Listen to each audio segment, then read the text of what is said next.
So yeah, it's good to see you again. It's been a little while. What I wanted to explore today is often I'm thinking about things and I want to see if you think or how you think about the things I'm thinking about. But as an educator, I think about learning a lot. And one of the things that is of deep interest to me is how sometimes we learn things like walking and talking our own language naturally. Both you and your brother and all of us just kind of spontaneously learn how to talk. We spontaneously learn how to walk. Whereas other things like, maybe math or Harvard CS 50 or learning a new language require special effort. That is, very few people spontaneously just learn algebra on their own. Make sense? Yeah. So why do you think there's some things we learn naturally and other things we do not learn naturally? I think the things that you referred to as learning naturally are things that we see everybody do, all the time. So talking, everybody talks, whether it's a different language or what. But if it's, well, I grew up around English speaking people, so um, I'm not saying it's the only reason why I was able to learn it spontaneously. Mhm. But I think since it was such an important skill because I grew up around English speakers, then it maybe would almost become an instinct for me as a human to need to learn that language. Mhm. And then walking too. Everybody needs to walk unless you're, well, yeah. Most people walk every single day. Mhm. And it's an important skill to be able to learn how to walk. And if you don't know how to walk, then life's going to be difficult. And then with things like algebra or programming or things that maybe you typically learn in school, I think one of the differences is that not everybody does it, so you're not constantly surrounded by it your entire life. So with math and algebra, I'm only doing that around people, or right now around my classmates and my teachers. And then my parents have done it before, but they're not constantly doing it, so maybe they're not as much of help, or I'm not learning the habits, and I don't have an instinct to learn math right away. Got it. Well, maybe we'll go back to math in a minute, but I'm going to take a different example. In our society, pretty much everybody knows how to read. And so if your criterion is, does everybody do it? Do we need to teach kids to read? Okay. That's a good point because I think everybody should learn how to read and know how to read. But some people, especially parents, maybe don't emphasize it enough. Like my dad and mom, like really, really wanted us to learn how to read at a very, very young age. So I was reading chapter books at like 5. Um, Meanwhile, there's kids that I know who can't read and they're about to turn 8 or 7. So maybe I mean, according to my logic, if it's something everybody does, it might be an instinct or something that you need to learn. But I guess with this example, you need to be maybe encouraged by other people or helped by other people in order to learn how to read. And also, I think you need to be taught the importance of reading, and I guess that could be applied to everything you learn. Okay, so this is all interesting. So you need to be at least encouraged. Do you have any idea why reading might be different than, say, talking and walking? Your first hypothesis was that if everybody does it, we naturally learn it. Now it sounds like, based on your own experience, even, some people know how to read, some people don't. So, why would we need to encourage or teach people to read, but not to walk or talk? Um, Here's another thought. Maybe because walking and talking are something that humans have done, or every single human has done over history, and then reading might maybe something we invented.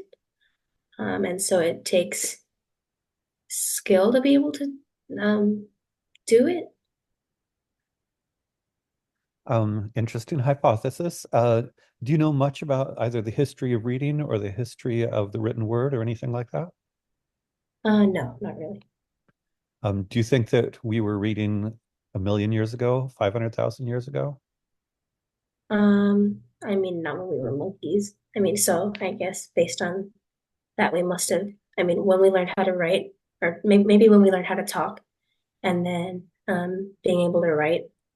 was invented to keep records, and then at that point, people needed to understand that writing is so even though it wasn't like words and letters or characters, I guess um, they could have been just symbols to indicate stock or crops and things like that. People needed to be able to understand those. And then I think over time it developed into the reading and writing that we do now. It's, I guess, I think that supports my hypothesis a little, but yeah, Fair enough. Do you know what hieroglyphics are? yes, I think so. Yeah, so the ancient Egyptians, ancient Sumerians, um, different time periods, say roughly 5,000, 6,000 years ago. There's kind of a gradual process. Initially, hieroglyphics, are sort of images that are then kind of words as opposed to letters. I don't know them, but there might be something that looked a little bit like an eye, and that might symbolize something. Something else might look like a bird. That is, we started maybe 5 or 6,000 years ago to have symbols that then communicated, bless you, word sorts of things. And then gradually, over thousands of years, systems of letters were developed where, in modern English, letters pulled together create words.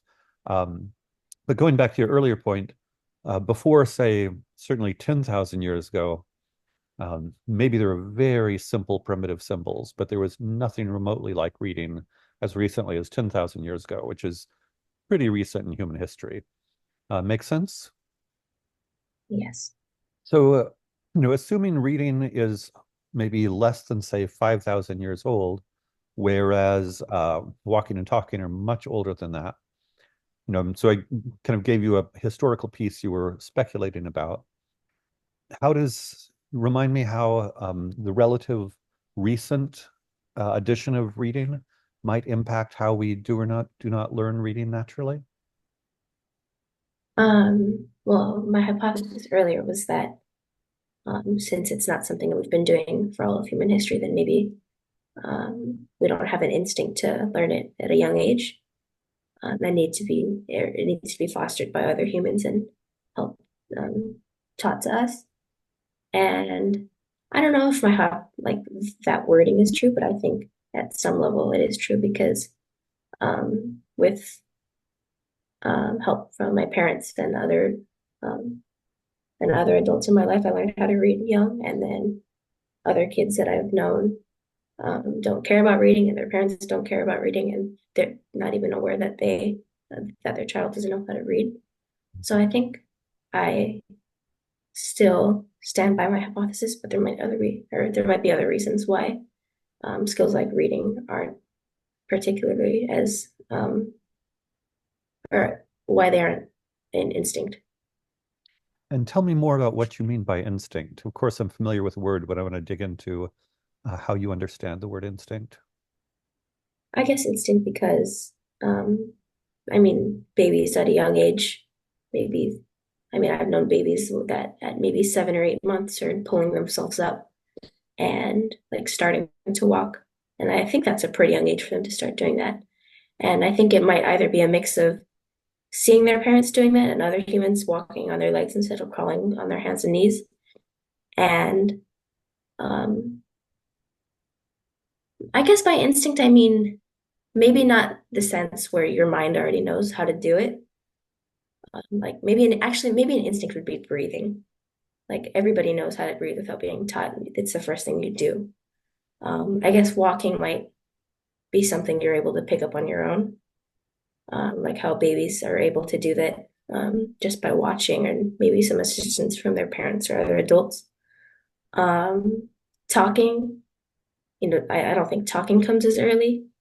Think I think it's observed mostly by observation from the child and then assistance from the parent because they're always like, "Can you say dad, dad?" or something like that.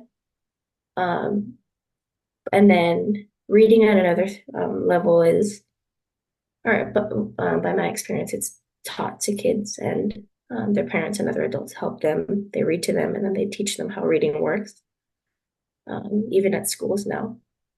Um, so it's not an instinct like maybe breathing is, but it's not something you can just learn by watching, like maybe, or yeah, trial and error, like um, walking and talking. I guess it is something you can learn by trial and error, but I don't think it's the same. It's not as fundamental as those two things. It's something that came a little later, if you know what I mean. So, thank you. Digging into the notion of instinct. So, it seems like you're pretty clear that maybe reading is not instinctive. Breathing is definitely instinctive. But I guess I'm not quite clear on the status of walking and talking in particular, because it sounds as if you're saying we learn to walk. Let's stick with walking first. We learn to walk by imitating other people. And if imitating was the only means required to learn to walk, then it seems like kids might just imitate other adults and learn to read. So is it just imitation that leads to learning to walk? Um, I don't know if it's just imitation, like me, if I'm a baby seeing my dad walk, and then me standing up and trying to do it. It takes trial and error, I think, and then maybe some assistance. But let's just stick with imitation and trial and error. Um, I think I'm not sure what its status is in terms of instinction or non-instinction, but I don't think it's like a primal instinct like learning how to breathe for humans. And you don't even learn, you just do it, I'm pretty Oh. sure. So what about, some baby animals? I'm thinking of some baby animals. I'm thinking of maybe a baby fawn, baby deer, a fawn. Um, when they're very first born, they kind of collapse on the ground when they come out of their mom. But within, I don't actually know how long before they stand up, but I think it's at least 5 minutes, 10 minutes, maybe 20 minutes, maybe an hour. So do you think that fawn, and then after they stand up, then pretty quickly they're walking. Do you think that the fawn, is imitating its mom when it learns to stand up for the first time? I that could be one of the factors. I think there are other factors too, maybe besides imitation. I don't know how long the pregnancy process is, but for humans, it's only 9 months, right? I think I remember watching or learning somewhere that a lot of other animals spend a lot more time in their mother's womb. So maybe they have, or they're able to observe more and maybe not observe, but like be around. Actually, I have no idea what the terminology is, but they're able to do things that maybe human babies can't. Like human babies completely depend on their mothers, and so do other animal babies, but they're, like you said, they're able to walk and stand very shortly after their birth, while humans take months to years. Um, so maybe that's a factor. Another factor could possibly be that maybe a deer, for example, I don't know if they're always on the move or not, but they do have to move around to eat and sleep and things like that and drink. While humans, most of the time, have a home. They stay there most of the time. The baby stays there most of the time, especially at birth. I don't know if those are the only factors, but those are the ones that came to mind. So just to make sure I understand you correctly, were you suggesting that maybe fawns stand up sooner? First of all, I think fawns are in their mother's belly in a shorter period than humans. Humans have actually one of the longest gestation periods of any mammals. But were you thinking that if they were in their mom's belly longer, they would learn to walk faster after they're born? No, I guess my point was maybe they'd be able to develop a little bit more, but I didn't know that humans had one of the longest, did you say gestation periods? Gestation. Gestation. Yeah, that's basically. So maybe scratch that theory. And I don't know how accountable the other one is about humans being maybe mostly stationary and the other animals being on the move.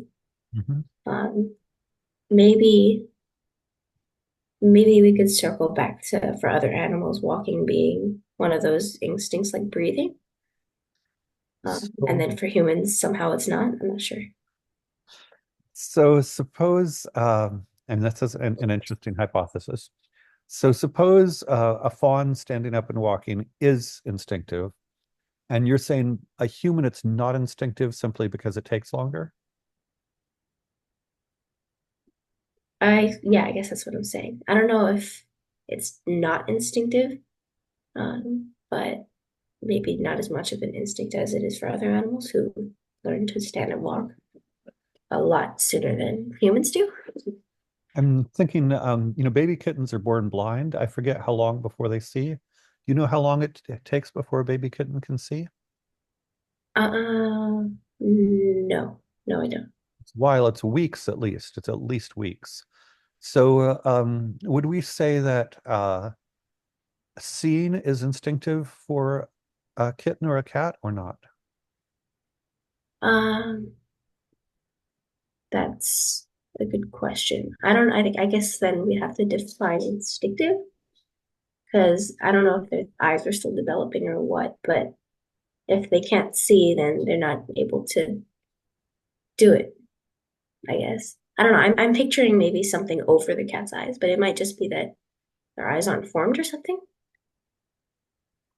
So, I mean, part of this is, and we're kind of going along. This is a super interesting conversation, but it does feel as if we need to understand what it means to be instinctive, because kind of the implicit point of some of my questions is that yes, breathing instinctive. We come out of the womb, we're breathing. Walking and talking, walking and talking are later. And yet animals clearly have some delay between birth and, say, in the case of fawns, standing and walking, or in the case of kittens, actually seeing. And so I guess the question I'm wondering is it might be that we have some instinctive behaviors that are delayed from the point of birth. So delayed instincts, like I think I get you what you mean. Yeah, it sounds like when you think of breathing, instinct has to be the moment of birth.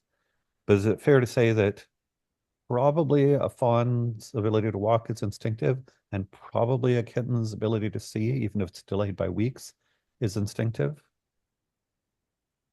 Yes.